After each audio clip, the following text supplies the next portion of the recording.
So Freddie Mac is proposing a new second-end mortgage product.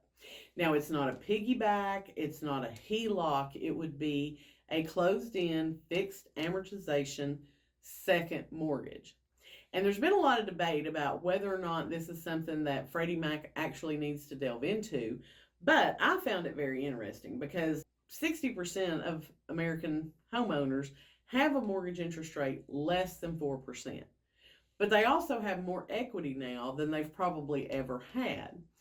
Most people are not going to want to refinance that 4% primary mortgage interest rate in order to pull equity out of their home. They may not want to go for a HELOC where that's tied to the prime rate, which is pretty high right now.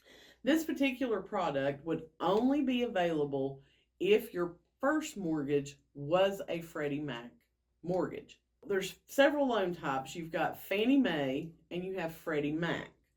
Freddie Mac is kind of like, it's an equivalent, but for whatever reason, Fannie Mae has always been the primary loan generator. So most of the time when you go to your mortgage loan officer, you go to your bank and you want to do a conventional mortgage, they're going to run you through Fannie Mae's desktop underwriting system and it will generate an approval. Now, I used to do mortgages, and so a lot of times what we had found was that Freddie Mac was more favorable to people who may be self-employed, who may have a little higher debt to income ratio.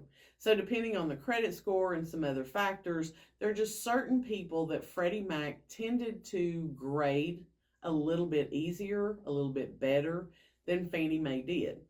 More than likely, if you have a conventional mortgage, you were done through Fannie Mae. But there is going to be a small percentage of people out there who have a Freddie Mac primary mortgage. So if you're thinking about pulling equity out of your home, you don't want to refinance and lose that great interest rate. You don't want to have to take a HELOC out and then be worried about the fluctuating payments. This would be a loan product that might appeal to you. So it does provide access to your equity at a lower rate, and it's a great alternative to doing a cash out refinance. Now, this has not been finalized yet. They're still talking about it. They're still trying to work out how all this would logistically work. How are they going to have the personnel to take care of these loans? Who's going to service the loans? Those types of things. If you're interested in it, make sure that you follow along with me and I'll let you know what the outcome is.